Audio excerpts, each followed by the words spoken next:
আসসালামু আলাইকুম এভরিওয়ান। আজকের নতুন এপিসোডে আপনাদেরকে স্বাগত জানাচ্ছি। আশা করছি ভিডিওটি দেখে বুঝতে পারছেন আপনাদের জন্য কি রেসিপি আজকে নিয়ে এসেছি।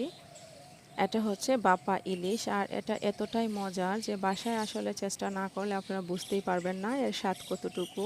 তার জন্য আমি আপনাদেরকে এর পুরো প্রসেসটি দেখিয়ে দিব। যদি আমার চ্যানেল নতুন হয়ে থাকেন প্লিজ চ্যানেলটি সাবস্ক্রাইব করে পাশেই থাকবেন এবং পাশে থাকা বেল আইকনটি প্রেস করে দিবেন। চলুন দেখে নিব। বিসমিল্লাহির রহমানির রহিম। আমি এখানে চলে আসলাম। এখানে প্রথমে আমি মশলা মিক্স করে নিব। তার জন্য আমি এখানে সরিষা বাটা, রসুন বাটা, পেঁয়াজ বাটা,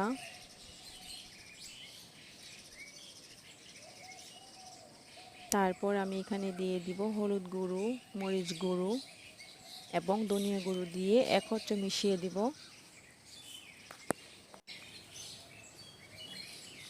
এটা কিন্তু খুবই ইজিভাবে আপনাদেরকে আমি দেখিয়েছি, আর এটা বানানো কিন্তু খুব সহজ, দারুণ টেস্টি খেতে। আপনারা যদি এখানে আমি সরিষার তেল দিয়ে দিলাম, আপনারা চেষ্টা করবেন প্লিজ সরিষার তেলটা দিয়েই করতে। যদি আপনারা এখানে সয়াবিন তেল ইউজ করেন তাহলে এর আসল স্বাদটা পাবেন না। ইলিশ মানেই সরিষা, ইলিশ মানেই সরিষার তেল।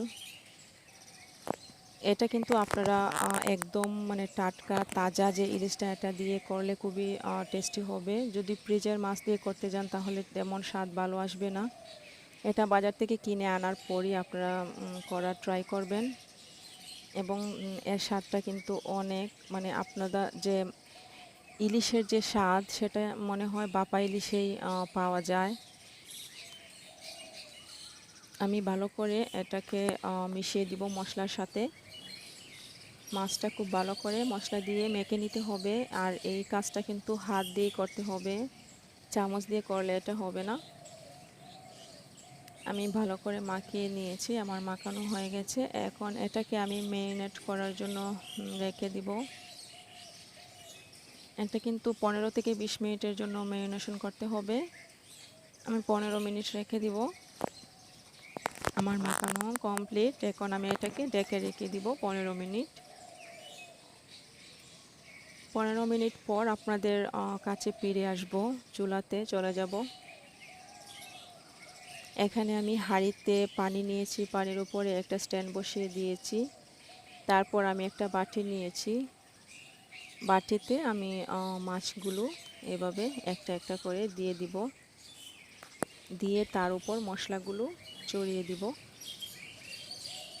আমি এখানে লক্ষ্য রাখবেন, আমি এখানে কিন্তু কোনো ধরনের পানি ইউজ করিনি, শুধুমাত্র যে মশলা ছিল মশলার যে পানি সেটাই দিয়েছি, এবং এটা থেকে কিন্তু যথেষ্ট পরিমাণে পানি বের হবে এবং তেল বের হবে। আমি একটা ডিমও দিয়ে দিলাম, বাপা ডিম খেতেও কিন্তু দারুণ লাগে, যেহেতু এটা চাঁদপুরের ইলিশ ছিল। চলে আসলাম চুলাতে। এখানে আমি যে পানিটা দিয়েছি এটা কিন্তু আমি বেশি ফুটাইনি, আপনারা ভিডিওতে দেখতেই পারছেন। এবং এই পর্যায়ে আমি বাটিটাকে এভাবে বসিয়ে দিব, এবং বাটিটা কিন্তু 1 ইঞ্চির মতো পানিতে ডুবে থাকবে। আপনারা দেখতে পারছেন, সাইডে আমি দেখাচ্ছি আপনাদেরকে জুম করে।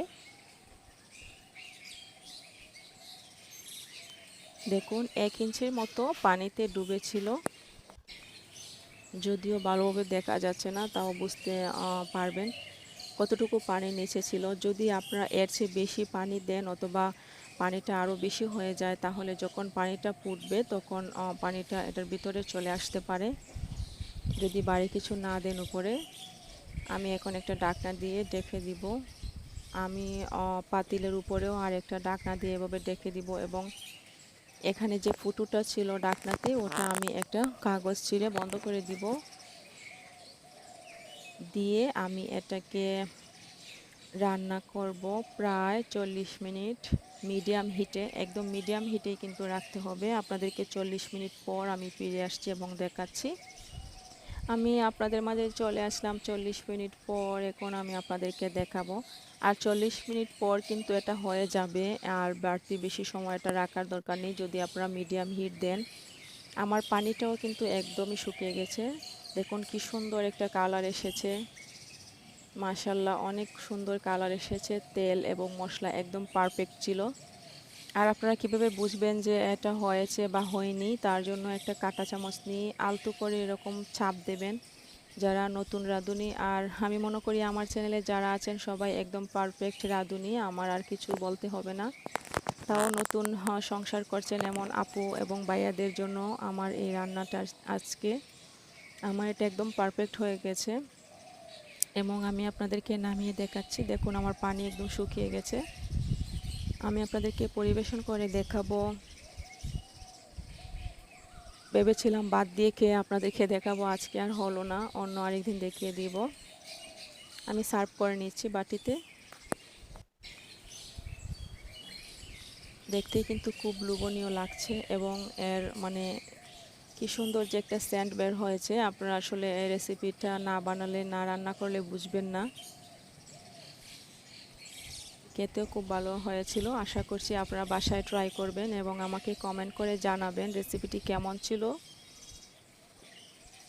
যদি আপনারা কমেন্টের মাধ্যমে আমাকে প্রশ্ন করেন অথবা আমার যদি কোনো ভুল ত্রুটি থাকে তাহলে বলতে পারেন, এবং কোনো রেসিপি জানার ইচ্ছা থাকলে জানতে চাইলে আমাকে বলতে পারবেন, আমি দেওয়ার চেষ্টা করব। আজকে এ পর্যন্তই। আল্লাহ হাফেজ।